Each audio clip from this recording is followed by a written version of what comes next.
வணக்கம். இது ஐபிசி தமிழின் இன்றைய பிரதான செய்திகள். முதலில் தலைப்புச் செய்திகள். டென்மீன்கள் தொடர்பில் வெளியான அதிர்ச்சி தகவல். அனு அரசை விரட்டியடிக்க மக்கள் தயார், மஹிந்தவின் நம்பிக்கை. துறைமுகத்தில் தேங்கி கிடக்கும் கொள்கலன்கள். மல்வத்தோயாவின் நீர்மட்டம் அதிகரிப்பு, வெள்ள அபாய எச்சரிக்கை. கனேடிய உயர்ஸ்தானிகரை சந்தித்தார் ஸ்ரீதரன் எம்பி.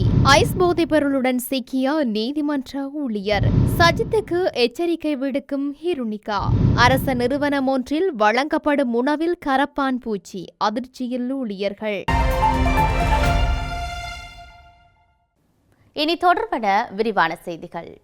இலங்கையில் விற்பனை செய்யப்படும் டின் மீன்களில் பாதியளவான டின் மீன் உற்பத்திகள் எதுவித தரச்சான்றிதழ்களும் அற்றவை என தகவல்கள் வெளியாகியுள்ளது. இலங்கையில் 28 வர்த்தக நாமங்களின் கீழ் டின் மீன்கள் சந்தைப்படுத்தப்படுவதாக இலங்கை நுகர்வோர் விவகார அதிகார சபை தெரிவிக்கின்றது. அத்துடன் அவற்றில் 15 வர்த்தக நாமங்களை கொண்ட நிறுவனங்கள் மட்டுமே தரச்சான்றிதழ் உள்ளிட்ட அனுமதிகளை பெற்றுள்ளதாக கூறப்படுகின்றது. இந்த நிலையில் அவற்றின் மூலமாக சந்தைப்படுத்தப்படும் 48 வகையான டின் மீன்களுக்கு இலங்கை தரச்சான்றிதழ் நிறுவனத்தின் தரச்சான்று வழங்கப்பட்டுள்ளது. ஏனைய 13 வர்த்தக நாமங்களை கொண்ட நிறுவனங்களுக்கும் எதுவித தரச்சான்றுகளும் வழங்கப்படாத நிலையிலேயே அவற்றின் டின் மீன்கள் சந்தைப்படுத்தப்படுவதாக தேசிய கணக்காய்வு நிறுவனத்தின் அறிக்கையொன்று தெரிவிக்கின்றது. போலி வாக்குறுதிகளை அள்ளி வீசி ஆட்சிக்கு வந்த கும்பலை விரட்டியடிக்க மக்கள் தயாராகி வருகின்றனர் என்று ஸ்ரீலங்கா பொதுஜன பெரமுனவின் தலைவரும் முன்னாள் ஜனாதிபதியுமான மஹிந்த ராஜபக்ச தெரிவித்துள்ளார்.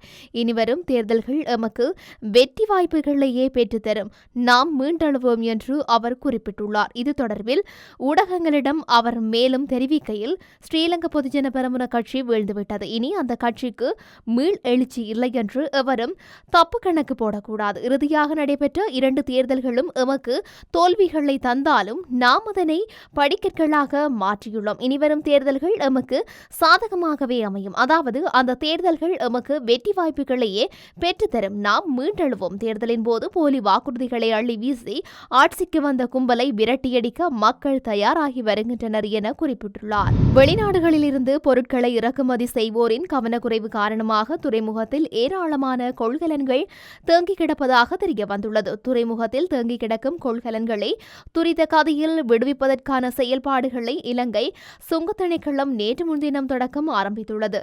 அரசாங்க விடுமுறை தினமான நேற்றைய தினம் சுங்க திணைக்கள அதிகாரிகள் கொள்கலன்களை பரிசோதித்து விடுவிப்பது தொடர்பான செயல்பாடுகளை முன்னெடுத்திருந்தனர். அதன் பிரகாரம் நேற்றைய தினம் மாத்திரம் கொழும்பு துறைமுகத்தில் இருந்து 459 கொள்கலன்களும், கிரேல் லைன் களஞ்சியத்திலிருந்து 242 கொள்கலன்களும் பரிசோதிக்கப்பட்டு விடுவிக்கப்பட்டுள்ளன. இதற்கிடையே சுங்க திணைக்களத்தினால் பரிசோதிக்கப்பட்டு விடுவிக்கப்பட்ட 603 கொள்கலன்கள் துறைமுகத்தில் தேங்கி கிடப்பதாக தெரிய வந்துள்ளது.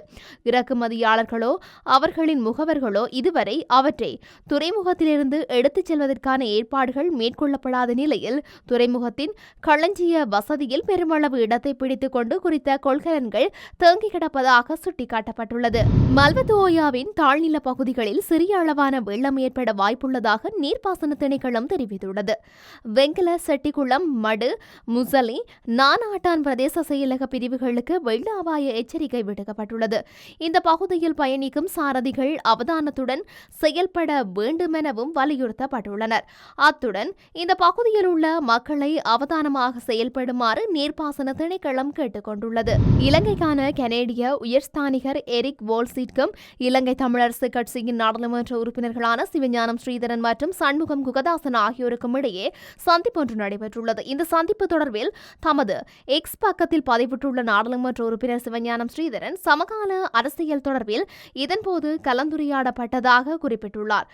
அத்துடன் அண்மையில் கனடாவுக்கு தாம் மேற்கொண்ட விஜயம் தொடர்பிலும் இலங்கைக்கான கனேடிய உயர்ஸ்தானிகருடன் கலந்துரையாடியுள்ளதாக நாடாளுமன்ற உறுப்பினர் சிவஞானம் ஸ்ரீதரன் தெரிவித்துள்ளார். அதே நேரம் இலங்கை தமிழரசு கட்சியின் நாடாளுமன்ற குழுவினருக்கும் கனேடிய உயர்ஸ்தானிகருக்கும் இடையிலான சந்திப்பொன்றை ஏற்பாடு செய்யுமாறு கோரிக்கை விடுத்துள்ளதாகவும் நாடாளுமன்ற உறுப்பினர் சிவஞானம் ஸ்ரீதரன் தமது எக்ஸ் பதிவில் தெரிவித்திருக்கின்றார்.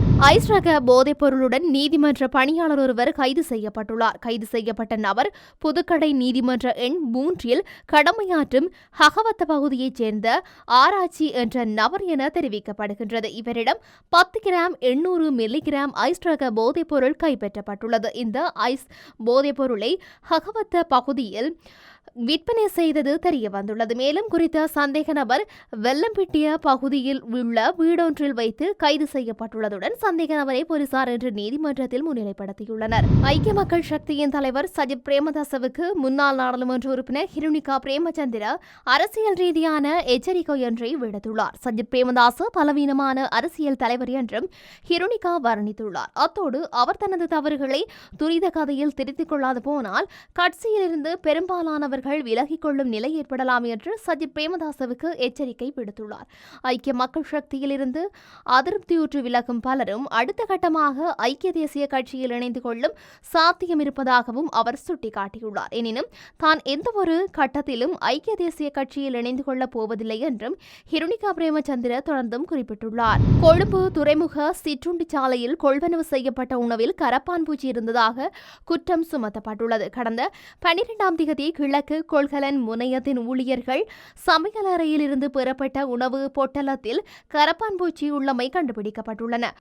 கொழும்பு துறைமுக சமையலறையில் சமைக்கப்படும் உணவு தொடர்பிலும் அதன் நிர்வாகம் மற்றும் தரம் ஆகியவற்றில் கடுமையான விமர்சனங்கள் உள்ளதாக சுட்டிக்காட்டப்பட்டுள்ளது. கடந்த சில நாட்களுக்கு முன்னர் கத்தியிலிருந்து உடைந்த சிறிய துண்டு ஒன்று உணவில் இருந்து கண்டுபிடிக்கப்பட்டதாகவும் ஊழியர்கள் தெரிவித்துள்ளனர். மருத்துவர்கள் அடங்கிய ஒரு குழுவினால் சமையலறையில் உணவு பாதுகாப்பாக சமைக்கப்படுவதை உறுதி செய்யும் பணியில் ஈடுபடுத்தப்பட்டுள்ளனர். எனினும் அண்மைய நாட்களால் சில தொழிற்சங்கங்களின் செல்வாக்கால் உணவு பாதுகாப்பு குறைந்துள்ளதாகவும் ஊழியர்கள் குற்றம் சுமத்தியுள்ளனர். இலங்கை துறைமுக அதிகார சபையின் செயல்பாடுகள் குறித்து துறைமுக ஊழியர்கள் கடும் கோபமடைந்துள்ளதாகவும் சுட்டிக்காட்டப்படுகின்றது.